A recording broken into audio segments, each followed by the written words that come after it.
Hello and welcome to this tutorial. Today we are talking about components. I will show you where they are in the product designer, how you work with them, how you use Hive inside of the components, and how you connect them with controls with 6lows. Let's go. So now we are at portal.combeenation.com and we log into the platform. Next we create a configurator and we call it My Components. And we make it empty so that you can follow from scratch. And we step into it. So now, because we are just talking about components, we are on the left-hand side. Here is the list of the components that you use. You can use as many components as you like.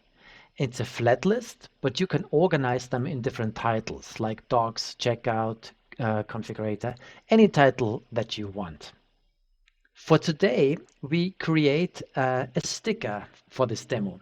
This is a sticker where there is a text on it that you can freely change, and there's also an image of some animals, and we calculate a price for that.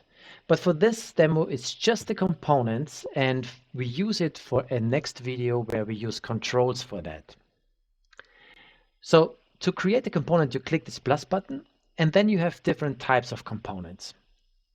The first component is a value component, and this is a flat value. You just can use it for a text or a number or some logic expression like true or false. And that's what we use right now. So we give it a name. We call it special edition, and it should be a yes, no, and we put it under configurator.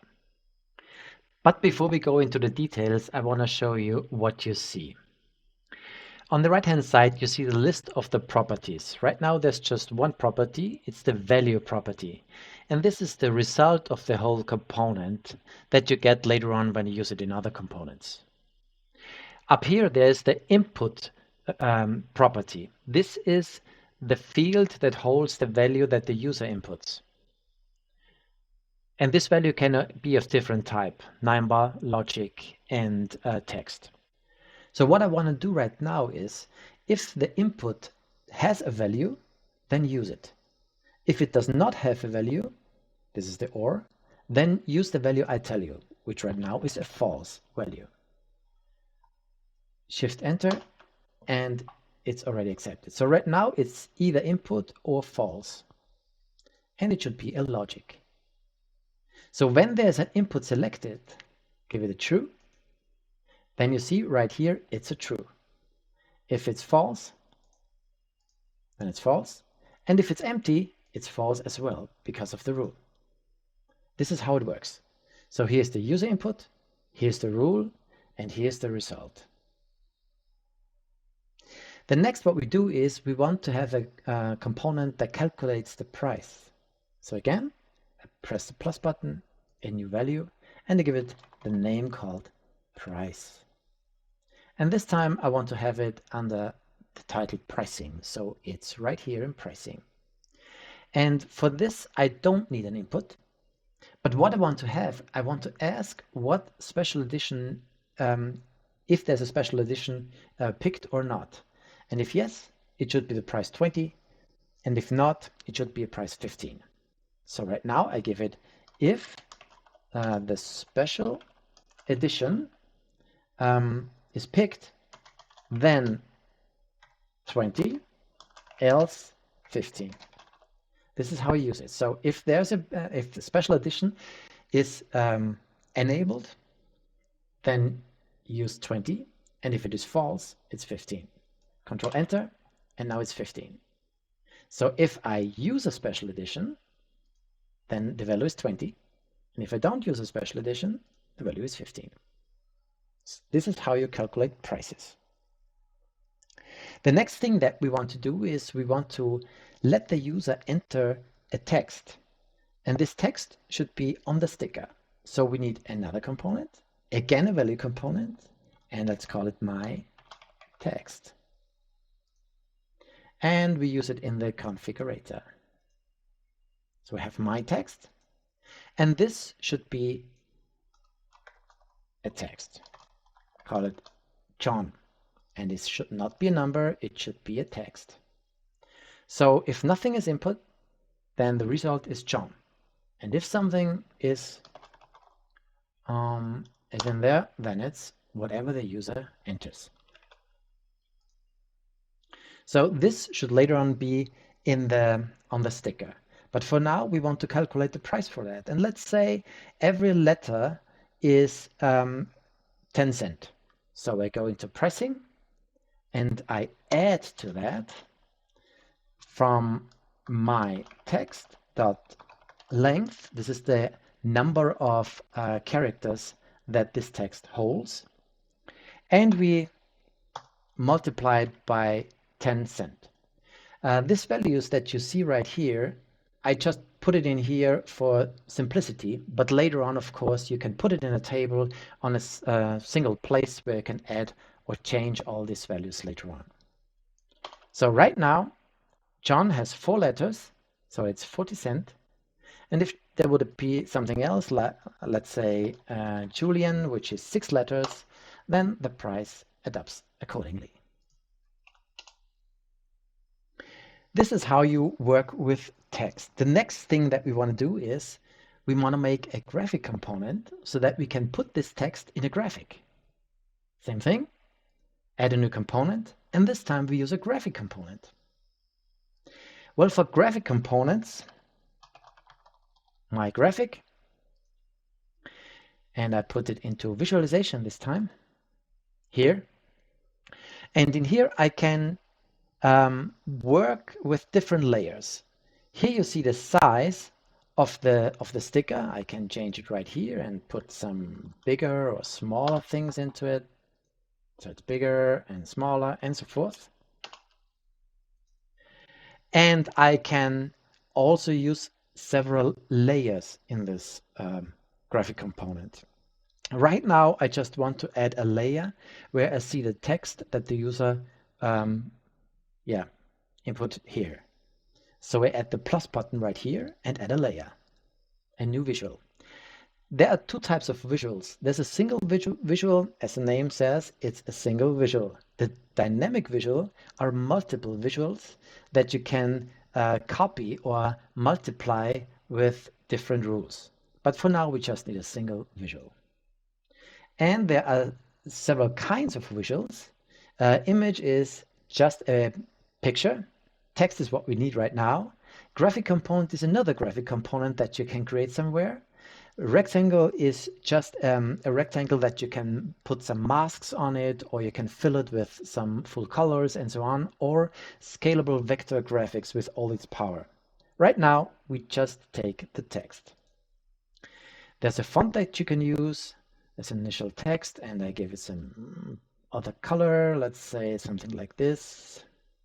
Yeah. And give it a name. My personal text. So right now, I see here the layer is called my personal text, and it's right here. So I can place it wherever I want. And you also see right here, there is the coordinates that are running. But right now you see that there's a static text called your text. And you find it here in shape source. This are the properties for the whole layer. So you can place it in different positions, you can rotate it, you make it transparent, or you can turn it on and off. Then there is a section with texture. So here you can make some full colors, you can use some pictures, some textures to make the text more interesting. And right here you see the text itself with the fonts, the size, and other properties. And here is the content. I want that this text shows exactly what the user inputted here in this name. So I put on shape source, and instead of this static text, I type the name of this component, my text. Control Enter, and here it is. So as soon as I did that, I see it here. And if I change it, Frank, it's updated as well. Julian, and so on. So I can use this here as well in this graphic. Very neat.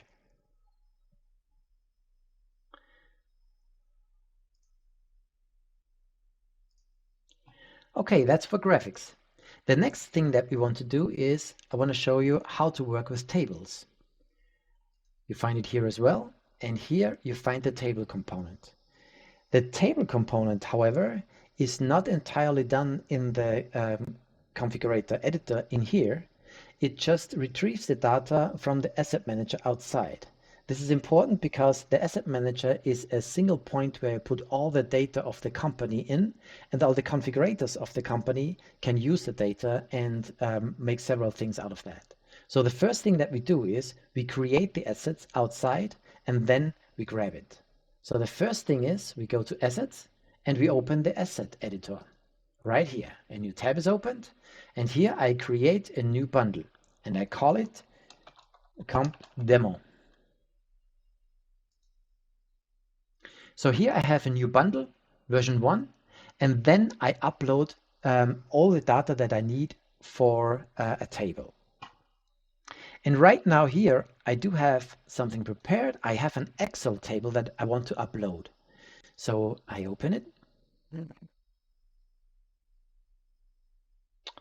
And here I have a sample of an Excel table. And this is very flat. You can make any table that you like. On the first line, this is just the titles of the different columns. You can use any title that you like. And from the second line, the data starts. You can use any data here that you want. It's just important that you remember the first column is always the key column. So every value that you see right here must be unique so that you can use it as a key to identify a row. Everything else you can do totally on your own. And there's another important thing for this example right here, because I have a column called pic, which is a picture that I want to have inside of this table. And right here I have different pictures already prepared, and these pictures have a certain name: pic of a deer, a pic of a horse, pic of a leopard, and so on. And exactly this name I use in this Excel table. Okay, so the first thing that I do, I upload all these pictures, but before I do that, I give it a folder. So I create a new folder and I call it Animals. And right now I have a folder called Animals. The next thing is I upload all these animals. I just, let's make it like this, drag and drop, and I put it in here. And it's in the folder Animal. It already recognized it, and I don't need to change anything.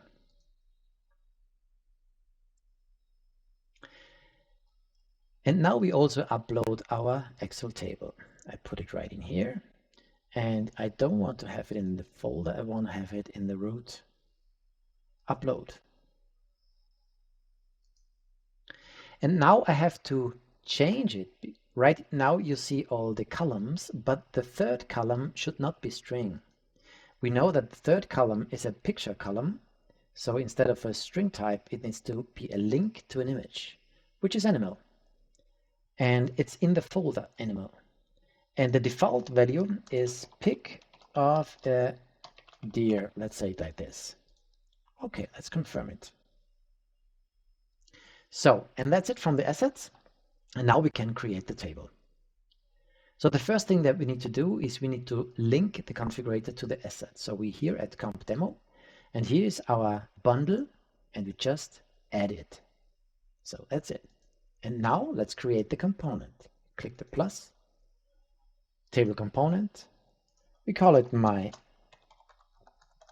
animals, and let's put it under a configurator. So here it already is. The next thing is, of course, we need to refer to the right data source, which is table of animals, and we already have everything right here. So we see the ID, we see the deers, the names, everything, and also the pictures as they load. And also we have a column with the price add-on. The next thing that we need to do is that we also need to hold the value if a user selects one of these. So we need to create another component, a value component, and we call it my animal selection. And this is just Configurator. This is just a value that holds the key of the selected row. And for this right now, we use a special thing because this is a value component which holds a key. Right now, if the user enters something, the input value just holds the key column, the key value of this row. But the result, we want to make the whole record. So we want this component to hold the whole record of the key that refers to it. So if the user, for instance, types in 1, then we want the result to be the first line of the table. So we change that. If input holds a value, then we go to my animals dot get input. This means if we have a key for a row, then we use this key and get the line that this key refers to. But if input is empty, then we just get the first row. My animals dot get first. And we need to make sure that input is a number. So here you see the whole row is returned.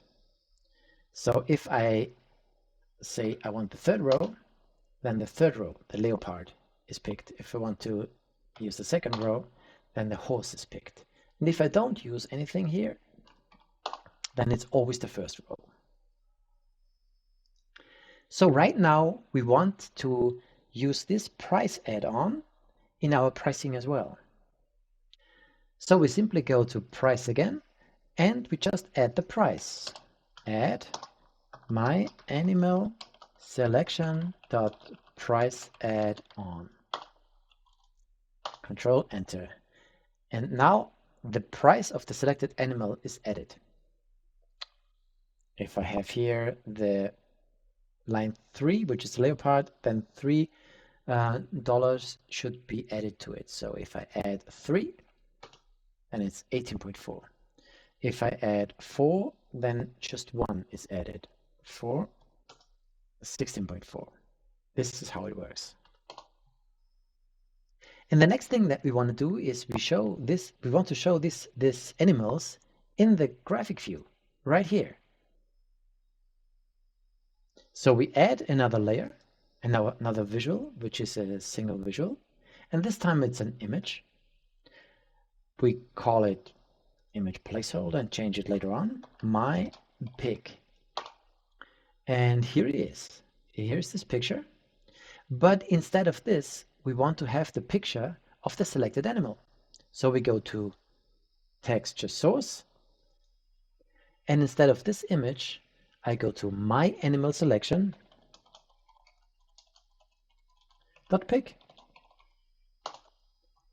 And here it is. Of course, way too big. So I have to change it in size. And this is what you can do right here. So you can change it in different sizes, 200, and let's say 200 as well. So it's right here, and I can place it here. And if you want, you can adapt the size as you want. So if you click here, and you can calculate it from the source width and source height. I don't want to get into that into deep, but you can create your own rules on sizing your pictures however you want them. So here you have it, and you can also put it into the center if you want. And this is just with let's say the width minus texture dot width divided by 2. Texture width is the width that we calculated in here. The width is the width that the whole graphic has. And it should always be central. So I go here and go into graphics. And voila. So this is basically everything you need to know about components, and you can play around with it. You can change the different animals and you see how the pictures change, and also the pricing. You can change the text, Frank Bush, whatever, and you see how it changes in the graphic and also the price right here. There's just one more thing I want to tell you, because there's another way that you can create tables inside the configurator.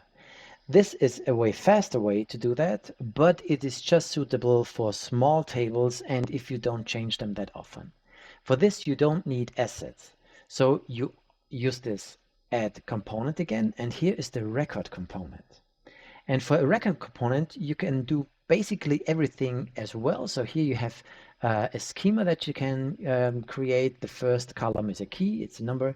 The second column, let's say it's the size, and let's say it's a text. And the third thing, let's say, is a price. Price, and that's a number as well. So here we give it a name, my sizes, and put it into Configurator as well. So here you see my sizes. And here it created this schema, and to make it a little bit easier, I created some rows already. You can freely enter them right here, as many columns, as many rows as you want. But also keep in mind, you have a text limit of 40K here. So it's really just suitable for small tables. In this table, I have a key column. I have a size, a small, medium, and large, and a price add-on. And here as well, I can go at price, and in this price, I can edit as well. So I said plus my sizes dot price, and now this is as well added.